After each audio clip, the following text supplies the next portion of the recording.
नमस्कार, आप देख रहे हैं 7C हिमाचल आजकल और मैं हूं दीक्षा कोहली। खबरों की ओर रुख करने से पहले नजर डालते हैं अब तक की मुख्य सुर्खियों पर।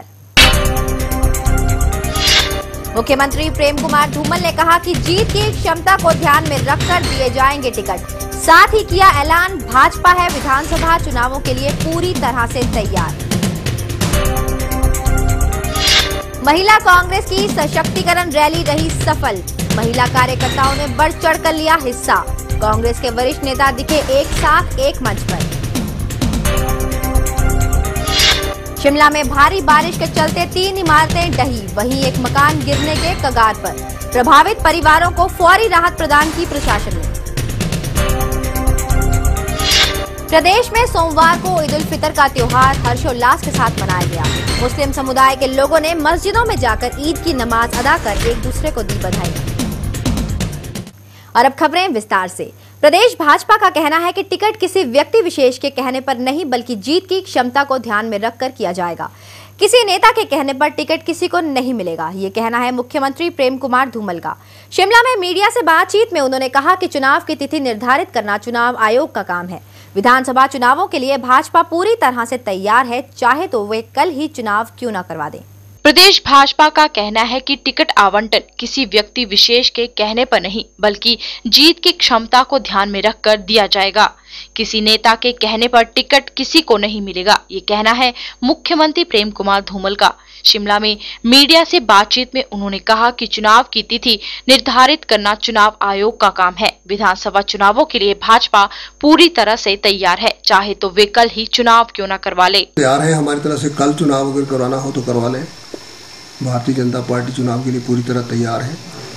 तिथि निश्चित करना चुनाव आयोग का काम है, उसमें हम हस्तक्षेप नहीं कर सकते और ना वो हमारा हस्तक्षेप मानेगा। जो डेट चुनाव आयोग तय करेगा उसी डेट को चुनाव हो जाएगा। उन्होंने कहा कि टिकट उन्हीं प्रत्याशियों को दिए जाएंगे जो जीतने की क्षमता रखें, किसी के कहने पर टिकट नहीं दिए जाएंगे।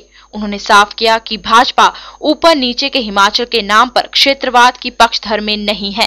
संगठन एक साथ बैठकर टिकट तय करेगा। जल्द ही टिकट भी आवंटित कर दिए जाएंगे। उन्होंने स्पष्ट किया कि पार्टी नेताओं में इस बाबत किसी तरह का कोई मतभेद नहीं है। क्षेत्र के नाम पे बांटते हैं, सरकारी तौर पर ना पार्टी के तौर पे बांटते हैं। सारा संगठन मिलकर तय करता है और तय करने का मुख्य क्राइटेरिया होता है कैंडिडेट की विनेबिलिटी का संभावना क्या है। जीत की जिसकी संभावना है उसे टिकट मिलेगा।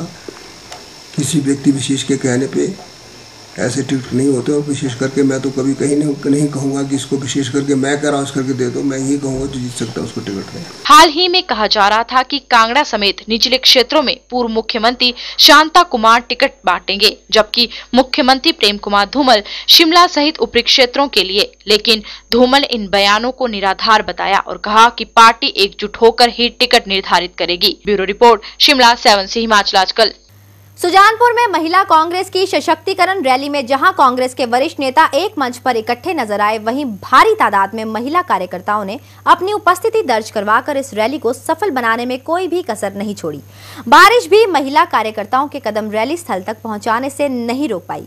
इस रैली में दिल्ली की मुख्यमंत्री शीला दीक्षित, प्रदेश कांग्रेस प्रभारी वीरेंद्र चौधरी, प्रदेश कांग्रेस अध्यक्ष कौल सिंह ठाकुर और महिला कांग्रेस की अध्यक्ष अनीता वर्मा सहित पार्टी के वरिष्ठ नेताओं ने शिरकत की। इस दौरान कांग्रेस के वरिष्ठ नेताओं ने प्रदेश सरकार पर कड़े प्रहार किए और जनता का भाजपा सरकार को सत्ता से उखाड़ फेंकने का आह्वान किया। सुजानपुर में महिला कांग्रेस की सशक्तिकरण रैली में महिला कांग्रेस कार्यकर्ताओं की भारी भीड़ उमड़ी। इस दौरान पार्टी के वरिष्ठ नेताओं ने भी एक मंच में इकट्ठे होकर एकजुटता का प्रमाण दिया। रैली में कांग्रेस के वरिष्ठ नेताओं ने प्रदेश सरकार पर तीखे हमले बोले। रैली को संबोधित करते हुए कांग्रेस प्रदेशाध्यक्ष कौल सिंह ठाकुर ने कहा कि भाजपा सरकार के अब सत्ता में जाने के दिन आ गए हैं। उन्होंने कहा कि कांग्रेस आगामी चुनावों में भाजपा द्वारा प्रदेश में चलाए गए मिशन रिपीट को मिशन डिलीट में बदल देगी। इन चुनावों में कांग्रेस भारी बहुमत से जीतेगी और प्रदेश में अपनी सरकार बनाएगी।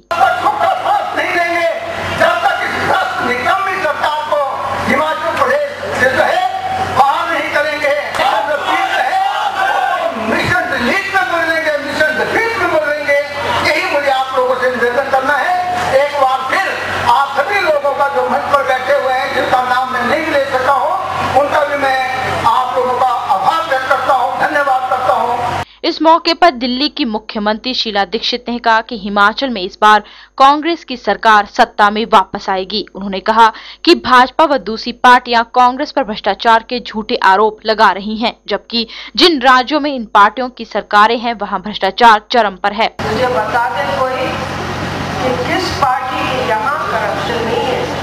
अभी हाल ही में पार्टी चुनी गई उत्तर प्रदेश में, उसमें अखिलेश यादव जी बने उसके प्रधान।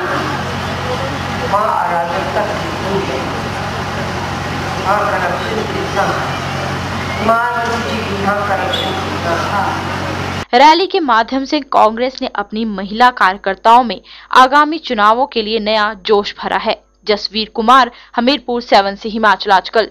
शिमला के निकट टूटू में भूस्खलन के कारण 3 मकान पूरी तरह ध्वस्त हो गए, जबकि एक मकान गिरने के कगार पर है, जिससे मकान मालिक सहित लगभग 10 परिवार सड़क पर आ गए हैं। हादसा रविवार रात करीब 11 बजे का है। खतरा भांपते ही लोगों ने इन मकानों को समय रहते खाली कर दिया था, अन्यथा भारी जानी नुकसान हो सकता था। प्रशासन राहत कार्य में जुटा है, साथ ही प्रभावित परिवारों को फौरी राहत प्रदान की गई है। शिमला के निकट टूटू में रविवार रात भूस्खलन के कारण 3 मकान पूरी तरह से ध्वस्त हो गए, जबकि एक मकान गिरने की कगार पर है। मकान मालिक सहित लगभग 10 परिवार सड़क पर आ गए हैं। प्रशासन राहत कार्य में जुटा है। प्रभावित परिवारों को फौरी राहत प्रदान की गई है। बताया जाता है कि पिछले 2 दिनों से लगातार चल रही वर्षा के कारण रात लगभग 11 बजे एक एक कर 3 मकान ढह गए, जबकि एक अन्य मकान बुरी तरह से क्षतिग्रस्त हो गया। प्रशासन ने मौके पर पहुंचकर उसे भी तुरंत खाली करवा दिया। शिमला में पिछले 40 घंटों से लगातार बारिश हो रही थी, जिसके चलते टूटू में इन भवनों के आसपास की भूमि की पकड़ ढीली हो गई और मकान भरभरा कर गिर गए। इस बाबत एक मकान के मालिक दीपराम और अन्य प्रभावितों ने बताया कि रविवार को दोपहर से ही यहां भवन में दरारें पड़ने शुरू हो गई थी। खतरा भांपते ही भवन से सभी लोगों को सामान सहित सुरक्षित निकाल दिया गया था। रात करीब 11 बजे भवन गिर गया और उनके देखते ही देखते अन्य भवन भी ढह गए। दीपराम ने कहा कि उनकी उम्र भर की कमाई तबाह हो गई है और वे सड़क पर आ गए हैं। मैं तो इसमें सब कुछ कंगाल होकर बैठ गया। मेरा तो कोई 2.5 करोड़ का नुकसान हो चुका। बीच मेरे यहाँ एक किराएदार था, उधर कम से कम 2-2.5 करोड़ का माल यहाँ पे गवर्नमेंट का कंपनी था। और मैंने फ्लैट ले रखा फर्स्ट फ्लोर पे, तो शाम को 4 बजे एकदम डंगा आया और डंगा आने से हम सब बाहर आ गए। तो उसके बाद फिर थोड़ा थोड़ा आता रहा और सारी बिल्डिंग में फर्स्ट फ्लोर पे पूरे क्रैक्स आ गए, अंदर पिलर में भी और उसमें भी। फिर अब रात को तो हम बाहर चले गए थे और सुबह आके देखा भी अगर बच जाएगी तो ठीक है, नहीं बच गया। अब हम थोड़ा सामान निकाल रहे हैं। हमने इसको इतनी बार मना किया कि भाई ऊपर तक हमारे को ना खेत गिर जाएंगे, हमारी घासनी गिर जाएगी। हाथ जोड़ते बोला, आए हम इतनी बार, भाई ना कर, इधर काम पर माना नहीं है। हमने बोला कि भाई ऊपर तक ना करो, थोड़ा थोड़ा करके करो, मशीन भी ना लगाना, जमीन हिल जाएगी। पहले इसके साथ वाली जमीन भी हमारे तो आधी घासनी गिर गई ऊपर तक, उसने भी कोई क्लेम नहीं दिया, हमारे को कुछ नहीं किया। फिर ये देखो अब ऊपर तक हमारे सारे खेत भी गिर गए, सारी घासियाँ गिर गई, अब खुद भी पता नहीं कहाँ है। नगर निगम शिमला के महापौर संजय चौहान ने कहा कि ये काफी दर्दनाक हादसा है। वे प्रशासन के सहयोग से प्रभावितों को हर संभव राहत प्रदान करने की कोशिश करेंगे। उन्होंने कहा कि घटना की जांच की जाएगी और यदि कोई अनियमितता बरती गई होगी तो उचित कार्रवाई की जाएगी। पुलिस चौकी प्रभारी शिव कुमार ने बताया कि हादसे की सूचना पर रात को ही पुलिस बल मौके पर पहुंच गया था।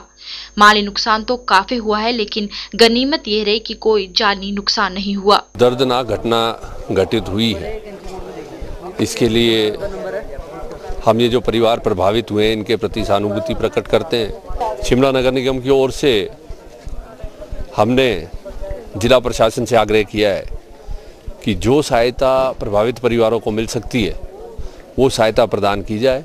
पहुंचे तो देखा गया कि भारी बरसात के कारण और जो डंगे लगाए थे उनकी मजबूती ना होने के कारण ये बिल्डिंगें जो कोलैप्स हुई। हमारा प्रशासन जो है मौके पर रात को पहुंचा था, जो स्थानीय लोग हैं उन्होंने इनकी मदद की है। अभी उन्होंने अस्थायी तौर पर शटर ले रखी है, बाकी कोई जानी नुकसान नहीं हुआ है। जगमोहन शर्मा, शिमला 7 से हिमाचल आजकल।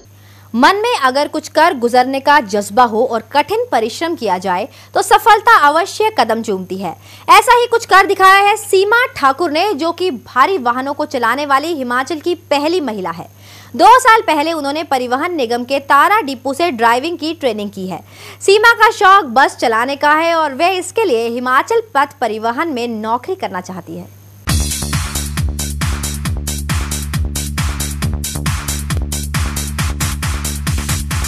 हिमाचल की बेटियां अब पुरुषों से पीछे नहीं हैं। बहुत सारी लड़कियां डॉक्टर व इंजीनियर बनना चाहती हैं, लेकिन हिमाचल की एक ऐसी लड़की भी है जो केवल ड्राइवर बनना चाहती है। प्रदेश के अर्की से ताल्लुक रखने वाली सीमा ठाकुर का शौक बस चलाने का है।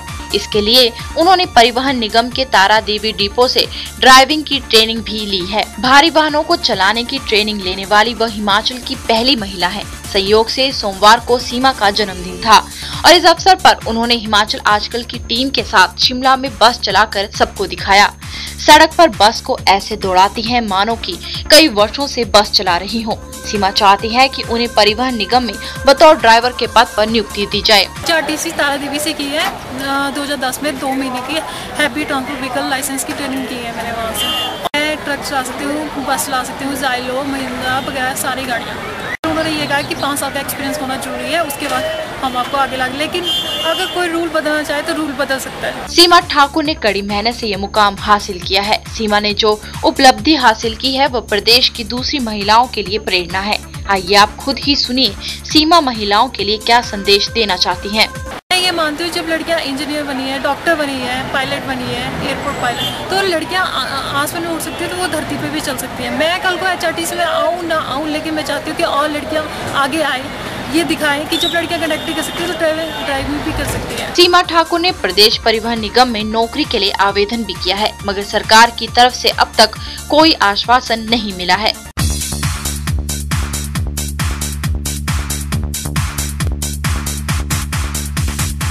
अभी आपने देखा कि सीमा किस आत्मविश्वास के साथ बस चला रही थी। वो हिमाचल परिवहन निगम में नौकरी चाहती है। अगर सरकार ने उन्हें परिवहन निगम में ड्राइवर की नियुक्ति कर दी तो वह बस चलाने वाली हिमाचल की पहली महिला होगी। कैमरामैन अनीश के साथ भूपिंदर चौहान, हिमाचल आजकल, शिमला। प्रदेश में सोमवार को ईद उल फितर का त्योहार बड़े हर्षोल्लास के साथ मनाया गया। मुस्लिम समुदाय के लोगों ने मस्जिदों में जाकर ईद की नमाज अदा की। शिमला में भी मुस्लिम समुदाय के लोगों ने ईद की नमाज अदा की और आपसी एकता व भाईचारे की कामना की। मुस्लिम समुदाय के लोगों के अलावा हिंदू और दूसरे धर्मों के लोगों ने एक दूसरे को ईद की शुभकामना दी। ईद मुबारक मुबारक, ईद मुबारक मुबारक, ईद मुबारक मुबारक हो। शादमानी का समा है मेरे आका गए, शादमानी का समा है मेरे आका गए। ईद उल फितर का त्योहार पूरे हिमाचल में बड़ी धूमधाम से मनाया गया। प्रदेश भर में मुस्लिम समुदाय के लोगों ने मस्जिदों में ईद की नमाज अदा की। शिमला में भी मुस्लिमों ने हर्षोल्लास के साथ ईद मनाई। लक्कड़ बाजार स्थित ईदगाह मस्जिद में मुस्लिम लोगों ने ईद की नमाज अदा की। ईदगाह के इमाम मौलाना मुमताज अहमद कासिम का कहना है कि ईद के मौके पर लोग आपसी रंजिश को भुलाकर अमन और भाईचारे की भावना से एक दूसरे को गले लगाते हैं। एक रोजा रखने के बाद 1 महीने तक ये कुर्बानी देने के बाद ये आता है, इसको ईद उल फितर कहा जाता है। ये आपसी अमन, भाईचारा और गरीबों का हमदर्दी दिखलाने वाला त्यौहार है। इसमें मुसलमान 1 महीने तक रोज़ा रखकर और फिर गरीबों को 1 किलो 633 ग्राम गेहूँ या उसकी कीमत जो आजकल 32 रुपये बनती है वो दे के तब ईदगाह में आते हैं और अल्लाह के सामने अपने आप को झुकाते हैं। इंसानी ताकत को बेच मानकर, सिर्फ और सिर्फ अल्लाह की ताकत को मानकर उसके बंदों की, उसके पैदा किए हुए इंसानों की खिदमत करना अपना फरीज़ा समझते हैं। आज की इस ईद का यही पैगाम है। उधर सोलन के जामा मस्जिद में मुस्लिम समुदाय के लोगों ने भारी संख्या में पहुंचकर नमाज अदा की। लोगों ने एक दूसरे को ईद मुबारकबाद दी और मिठाइयाँ बांटी। नाहन में भी मुस्लिम समुदाय के सैकड़ों लोगों ने शमशेरगंज मस्जिद में नमाज अदा की। ब्यूरो रिपोर्ट 7C हिमाचल आजकल। 7C हिमाचल आजकल में फिलहाल वक्त हो चला है एक छोटे से ब्रेक का। आप बने रहिए 7C हिमाचल आजकल के साथ।